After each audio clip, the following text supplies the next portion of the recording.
그러므로 그리스도 안에 무슨 권면이나 사랑의 무슨 위로나 성령의 무슨 교제나 긍휼이나 자비가 있거든 마음을 같이하여 같은 사랑을 가지고 뜻을 합하며 한 마음을 품어 아무 일에든지 다툼이나 허용으로 하지 말고 오직 겸손한 마음으로 각각 자기보다 남을 낮게 여기고 각각 자기 일을 돌볼 뿐더러 또한 각각 다른 사람들의 일을 돌보아 나의 기쁨을 충만하게 하라. 너희 안에 이 마음을 품으라. 곧 그리스도 예수의 마음이니 그는 근본 하나님의 본체시나 하나님과 동등됨을 취할 것으로 여기지 아니하시고 오히려 자기를 비워 종의 형체를 가지사 사람들과 같이 되셨고 사람의 모양으로 나타나사 자기를 낮추시고 죽기까지 복종하셨으니 곧 십자가에 죽으심이라. 이러므로 하나님이 그를 지극히 높여 모든 이름 위에 뛰어난 이름을 주사 하늘에 있는 자들과 땅에 있는 자들과 땅 아래에 있는 자들 모든 무릎을 예수의 이름에 꿇게 하시고 모든 입으로 예수 그리스도를 주라 시인하여 하나님 아버지께 영광을 돌리게 하셨느니라. 아멘. 우리가 잘 아는 대로 바울은 여러 편의 편지를 썼습니다. 학자에 따라 어떤 것은 바울이 쓴 것이 아닐 것 같다고 주장하는 경우도 있기 때문에 정확하게 몇 권이라고 특정하기는 어렵습니다만은 대체로 신학자들은 13권에 이르는 편지를 바울이 썼다 이렇게 말합니다. 바울이 한두 개만 잘 써 보냈으면 됐겠는데 뭐 이렇게 많이 보냈는가? 그것은 편지를 보낼 만한 이유가 그때그때 있었기 때문입니다. 여러 번 말씀을 드립니다마는 바울 서신의 각각의 편지들의 출발점은 그 편지를 받는 사람들, 즉 받는 교회 공동체가 가지고 있는 문제로부터 그 편지가 쓰여지기 시작했다라고 이해하는 것이 옳습니다. 빌립보서의 주제는 무엇이냐? 그것이 바로 빌립보 교회의 문제점입니다. 고린도서의 주제가 뭐냐? 고린도 교회의 문제점이었다 하는 겁니다. 여기에 대해서 바울이 응답하는 형태로 이 편지들을 각각 기록해서 써 보낸 겁니다. 빌립보서의 주제가 무엇이냐라고 말한다면 그것은 바로 예수 그리스도의 헌신과 또 그를 높이시는 하나님의 은혜라고 말할 수가 있습니다. 다시 말하면 빌립보 교회는 예수 그리스도에 대해서 제대로 알지 못했다 하는 겁니다. 그리스도를 믿는다고 하는 성도들이 그리고 그리스도를 머리로 한다고 모인 교회가 예수 그리스도에 대해서 잘 알지 못한다? 이건 말로 할 것도 없이 근본적인 문제이고 그리고 근간을 무너뜨리는 문제라 하지 않을 수 없습니다. 성도가 신앙생활을 잘 그리고 바르게 하는 것 그리고 모인 성도들의 공동체인 교회가 온전히 서갈 수 있는 것의 핵심적인 선결 조건은 바로 예수 그리스도에 대해서 바로 아는 것입니다. 우리가 하나님의 은혜를 얻고 하나님의 인도하시는 복을 누리겠다고 소원을 하면서도 그 인도하시는 그리스도에 대해서 잘 알지 못하면 도대체 어떻게 되겠습니까? 그러므로 우리는 말씀을 통하여 예수 그리스도가 어떤 분인지 그리고 그분이 우리 각 사람을 향하여 어떠한 일로 역사하셨는지 그리고 지금도 우리를 하나님 앞으로 어떻게 인도하시는지를 잘 알면 우리가 신앙으로 살아가야 할 모든 문제가 답을 얻게 될 줄로 믿습니다. 우리는 예수 그리스도께서 우리 공동체의 머리가 되신다고 고백을 합니다. 예수님께서 교회의 머리가 되신다고 말은 하는데 결정적인 순간에는 그리스도의 인도하심을, 즉 그리스도의 머리 되심을 의지하지 않습니다. 목사 마음대로 하려고 하고 목소리 큰 교인들 마음대로 하려고 합니다. 다 자기만 옳다고 말합니다. 옳다고 주장하다 안 되면 다툽니다. 다투다 안 되면 갈등을 야기시키고 그것으로도 안 되면 공동체가 깨지건 말건 극심한 분열을 겪습니다. 이것이 오늘날 그리고 지금까지 교회 역사 가운데에 그리스도의 머리 되심을 온전히 인정하지 않은 결과입니다. 자, 오늘 말씀은 그러한 성도들에게, 그런 교회 공동체에게 어떻게 믿음의 삶을 살아가야 하는가. 1절 말씀을 보면, 그러므로 그리스도 안에 무슨 권면이나 위로나 교제나 긍휼이나 자비가 있거든. 무슨 말입니까? 우리가 그리스도 안에 있다고 말하면서 이런 바울이 나열한 이러한 신앙적 덕목이 있다면, 없으면 안 된다라는 뜻이 아니라 이러한 신앙생활의 증거라도 가지고 있다고 생각을 한다면, 즉 그리스도인이라고 그렇게 스스로 여긴다면, 그러면 어떻게 해야 되느냐? 2절입니다. 마음을 같이하여 같은 사랑을 가지고 뜻을 합하며 한 마음을 품어야 한다고 말합니다. 당신이 그리스도인들이라면 이렇게 살아야 합니다 라고 말하는 거예요. 그리스도 안에 내가 이런 은혜를 얻었습니다, 이러한 사명을 받았습니다, 우리 안에 이러한 믿음의 증거가 있습니다 라고 말하면서 2절처럼 살아가지 않으면 안 된다라고 말을 하는 겁니다. 3절도 마찬가지입니다. 아무 일에든지 다툼이나 허용을 하지 말고 겸손한 마음으로 자기보다 남을 낮게 여기라고 했습니다.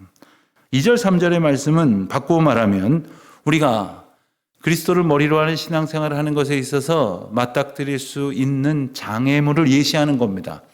우리가 신앙생활을 하는데 바로 믿고 바로 의지하며 따라가고자 하지만 이런 어려움들이 생겨날 수 있다는 겁니다. 그것이 무엇입니까? 마음을 같이 하지 않으려고 하고 같은 사랑을 가지어 뜻을 합하며 한 마음을 품지 않으려고 한다는 겁니다. 한 마음을 품는 것에 관심이 없습니다. 여러분, 우리가 저 사람하고 같은 마음 품기 싫어 한다는 생각이 드는 것은 얼마든지 이해를 합니다. 예수 믿는다고 하지만 우리는 교회 밖에 있는 사람들과 조금도 날 것이 없습니다. 우리가 알지 않습니까? 우리가 그들보다 우리의 삶의 모습에 있어서 옳다라고 그렇게 자랑할 만한 것이 무엇이 있습니까? 부끄럽게도 세상은 우리를 향하여 흠모하는 마음을 그다지 갖고 있지 않습니다. 그 이유가 무엇입니까?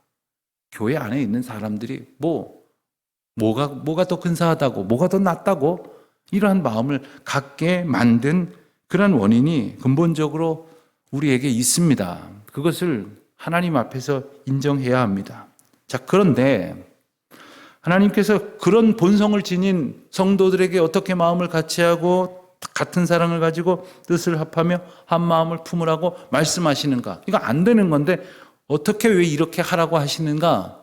거기에는 방법이 있고 길이 있기 때문에 그렇습니다. 그것은 바로 우리 모두가 저 사람의 마음을 품고 저 사람은 나의 마음을 품어서 한 마음이 되는 게 아니라 모두가 예수 그리스도의 마음을 품어서 한 마음이 될 수 있다고 하는, 그리고 그렇게 되어야 한다는 말씀을 주시는 겁니다.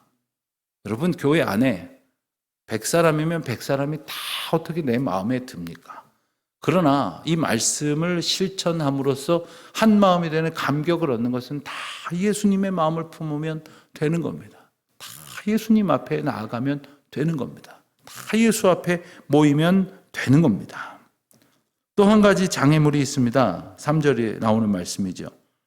다툼이나 허용으로 하게 된다는 거예요. 그러니까 하나님 앞에서 우리가 받은 사명, 하나님 앞에서 이루는 공동체를 일구어 가는 일에도 주님의 마음으로 하지 않고 내 마음으로 하다 보니까 내가 더 높아지려고 하고 내가 더 나아지는 것처럼 보여야 되겠으니까 다툼을 불사합니다. 실상은 아무것도 아닌 존재이면서 있는 척 하려고 허용을 마다하지 않습니다. 그런가 하면 겸손한 마음으로 남을 귀하게 여기라고 했는데 남을 나은 존재로 여기는 게 아니라 남을 아예 낮은 존재로 여기는, 우리말은 비슷한데 아주 차원이 다른 거죠. 다른 사람을 귀하게 여기는 것. 4절은 조금 더 그 말씀을 덧붙입니다. 각각 자기 일을 돌볼 뿐 아니라 다른 사람의 일을 돌보아 그것으로 인하여 나의 기쁨. 이것은 곧 바울 사도의 기쁨이라 하는 것이 아니라 이 말씀을 증거하시는 하나님의 기쁨이라고 하시는 거예요. 여러분, 하나님께서 무엇을 인하여 기뻐하는가? 여러분, 쉽게 말하면 우리 자녀들이 좋은 대학 들어가고 출세해서 세상에서 이름을 내는 것으로 기뻐하시는 게 아니라 그리스도의 마음을 품어서 다른 사람들을 돌아보는 것으로 인하여 기뻐하신다고 하셨어요. 우리가 교회 공동체 안에서 하나님께 영광을 돌린다고 하는 것은 각각 나를 낮추고 다른 사람들을 귀하게 여기고 다른 사람들을 돌아보는 거예요. 여러분, 우리에게 이 사명을 주셨습니다. 어느 교회에 직분자들을 다른 교회, 아주 부흥한다는 교회, 그리고 아주 칭찬받는 교회, 아주 활발하게 뜨거운 성령의 역사가 일어난다고 소문난 교회에 탐방을 보냈다고 했습니다. 그 교회에 가서 탐방을 해보니까 자기 교회하고 분명히 다른 게 있더랍니다. 이게 뭐냐 하면 수많은 사람들이 헌신을 하더라는 거예요. 여기도 헌신하는 사람, 저기도 헌신하는 사람. 그래서 여기는 말하자면 봉사를 해야 될 사람보다 더 많은 사람들이 제가 봉사하겠습니다 하고 몰려서 여기는 더 이상 필요 없으니까 저쪽으로 가라고. 저쪽에서도 여기 사람이 너무 많으면 오히려 불편하다고 저쪽에 가서 쉬시라고. 이러면서 온 교인들이 열심으로 헌신하고 봉사하더라는 거예요. 여러분, 교회에서 봉사하는 이유가 뭐 때문입니까? 나 말고 다른 사람들이 하나님 앞에 기쁘게 예배드릴 수 있도록 내가 돕는 거예요. 그게 봉사예요. 그래서 주차장에 가서도 추운 날씨든 더운 날씨든 수고하고 주방에서 뜨거운 김을 맞으면서도 음식을 마련하고 그러는 거 아닙니까? 그런데 그 모습을 보고 돌아온 중직자들 중에 두 종류가 있더라는 거예요. 그 교회에 그렇게 헌신하는 사람들이 많아서 교회가 그렇게 뜨겁게 일어나는구나. 내가 헌신해야지 하는 사람이 있는 반면에 거기는 갔더니 헌신하는 사람들이 많은데 우리는 없다고 불평하는 사람이 있더라는 거예요. 여러분, 주님이 우리를 은혜 가운데 인도하시고 하나님의 거룩한 역사를 보게 하시는 이유는 그렇게 교회를 섬기라고, 그렇게 성도를 섬기라고, 그렇게 사랑해 보라고, 그렇게 하나님의 거룩한 역사를 이루어 보라고 우리를 초청하시는 거예요. 그것이 주님의 기쁨이라고 일깨워 주시는 겁니다. 자, 그런데 우리가 이게 안 되는 사람들이거든요. 자기보다 남을 낮게 여기는 게 아니라 아주 낮게 보는 사람들이고, 그리고 툭하면 다툼이나 허용으로 하는 사람들 아닙니까? 어떻게 우리가 이것으로 가능하겠느냐? 그 비결을 5절 이하의 말씀에서 주십니다. 바로 이 마음을 품으라고 말씀을 하시면서 그리스도 예수의 마음을 품으라고 하십니다. 그 유명한 구절이 바로 오늘 5절부터 11절까지 말씀이죠. 예수 그리스도의 마음은 어떤 마음이었는가? 6절입니다. 그는 근본 하나님의 본체시나 하나님과 동등됨을 취할 것으로 여기지 아니하셨다 했습니다. 자, 그분은 어떤 분이냐? 예수님은 어떤 분이냐? 하나님하고 근본적으로 본체시라고 했어요. 그러니까 십자가에 달려서 수치와 모욕을 당할 뿐이 아니라는 거예요. 이 땅에 오셔서 우리를 구원하시려고 그 십자가의 고통을 겪으실 이유가 하나도 없는 분이라는 거예요. 그런데 아버지 하나님께서 이 땅에 죄된 백성들을 구원하시고자 죄 없는 독생자 예수 그리스도를 이 땅에 보내셔서 그 희생 제물이 되게 하셨을 때 무슨 말씀입니까? 그럴 수 없습니다. 왜 내가요? 내가 무슨 죄가 있습니까?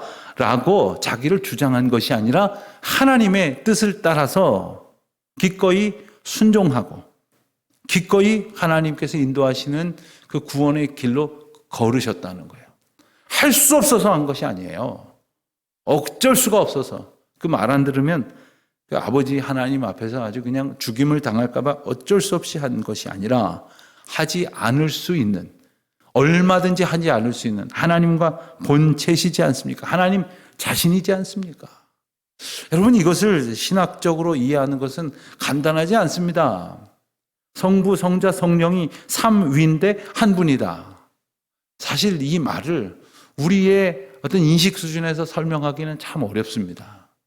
그렇지만 그 한 몸 되게 하신 그 성부 하나님의 인도하심을 예수 그리스도가 따를 수 있는 것은 바로 그 그리스도의 마음 때문이었는데 그 마음을 우리에게 일러주시면서 그 마음을 우리에게 품으라고 말씀을 하십니다. 그 마음을 우리가 잘 아는 용어로 본다면 겸손과 순종이라고 말할 수 있겠습니다. 그런데 우리가 겸손이라는 것은 하나님 앞에서도 참 쉽지 않은 것 같아요. 그러니 사람들 앞에서는 오죽하겠습니까? 우리는 사람들이 함께 신앙생활하는 교회에 있어서 자기 자존심이 너무 중요해요. 자기 위신, 자기 체면, 자기 얼굴, 이게 너무 중요합니다. 그러다 보니까 놓치는 것이 너무나 많아요. 못하는 것이 너무나 많아요. 만일 그리스도께서 이것을 중요하게 여기셔서 이걸 내려놓지 못하셨다면 십자가에 달리실 까닭이 없는 겁니다. 얼마든지 안 하실 수도 있는 문제였으니까요. 그렇다면 마땅히 구원은 없었지 않았겠습니까? 그리스도의 겸손은 그리스도의 십자가 순종으로 나타나셨고 그것은 자기를 낮추시는 것이었으며 죽기까지 복종하셨다 하는 8절 말씀을 마침내 이루셨습니다. 그래서 십자가에 죽으셨습니다. 성경은 십자가에 죽으셨다라고 끝나지를 않습니다. 오늘 말씀의 행간을 보면 그 십자가의 죽으심으로 저와 여러분이 구원을 얻은 것이라는 말씀을 우리에게 주시는 거예요. 예수 그리스도의 그 십자가의 은혜, 십자가의 비밀이 우리를 구원하셨다고 하는 것. 마찬가지입니다. 때로는 어떤 성도들의 정말 다른 어떤 것도 조건을 달 수 없는 그 하나님을 향한 사랑으로 드리는 헌신과 수고로 인하여 다른 사람들이 하나님을 봐요. 다른 사람들이 하나님 앞으로 인도하심을 얻습니다. 하나님 앞에 우리를 사용하시는 그 놀라운 역사를 보게 하시는 것입니다. 오늘 말씀 9절부터 11절까지 말씀을 보면 예수님께서 순종하심으로 십자가에 죽으셨다는 것으로 끝이 나는 게 아니라 그리스도의 낮아짐으로써 결판이 난 것이 아니라 하나님께서 그를 지극히 높이셔서 모든 이름 위에 뛰어난 이름을 주셨다. 그래서 하늘에 있는 자들, 땅에 있는 자들, 땅 아래에 있는 자들로 모든 무릎을 예수의 이름에 꿇게 하셨다고 말씀하십니다. 예수 그리스도께서는 어쩔 수 없이 십자가를 지시고 거기서 목숨을 잃고 그것으로 종결되는 것이 아니라 하나님께서 그를 높이셨다는 게 무슨 말씀이겠어요? 그를 다시 살리셨다는 말씀이고 그를 다시 모든 사람들의 구원의 은혜로 우리에게 보내주셨다는 말씀이에요. 그리고 우리를 인도하시게 하셨다는 말씀이에요. 예수 그리스도를 높이셨다는 것은 그냥 상한 자존심을 조금 위로하시고 좀 망신당한 것 조금 보상하셨다는 얘기가 아니라는 거예요. 여러분 우리는 그저 세상에서 높아지기 위해서 낮아진다는 식의 생각을 할런지 모르지만 이것은 우리가 세상에서 높아지고 낮아진다는 우리 인식의 수준을 말씀하시는 것이 아니라 그리스도께서 기꺼이 낮아지신 예수 그리스도를 통하여 우리를 구원하신 은혜를 또 우리가 기꺼이 낮아짐을 통해서 하나님의 거룩한 역사가 일어나게 하시는 은혜를 우리에게 보여주시는 것입니다. 그러므로 우리가 이 땅 가운데에 살아갈 소원은 바로 날마다 그리스도의 마음을 품는 것이고 그리스도의 마음을 얻고자 하는 것이에요. 그리스도께서 어떻게 하나님을 사랑하셨는지, 어떻게 섬기시고 어떻게 순종하셨는지, 어떻게 그 길을 가셨는지 오늘도 우리가 그 은혜를 받으며 또한 그 은혜를 따라 살아가기를 힘쓰며 그리고 부족하나마 우리가 힘쓰는 것을 통해서 우리의 모습을 보고서 이제 그리스도의 모습을 짐작하게라도 하시는 모든 사람들에게 또한 작은 섬김이 되는 그러한 기쁨이 저와 여러분 가운데 가득하시기를 우리 주님의 이름으로 축원드립니다. 기도하겠습니다. 하나님 아버지, 저희에게 예수 그리스도의 마음을 허락하여 주시옵소서. 저희로서는 그 어떠한 능력도 그 어떠한 은혜도 저희들 안에서 나타날 수가 없습니다. 그리스도의 마음을 저희에게 주심으로 저희가 하나님 앞으로 나아가는 기쁨을 얻게 하시고 그리스도의 은혜로 충만한 복을 누리게 하여 주시옵소서. 예수님의 이름으로 기도드립니다. 아멘.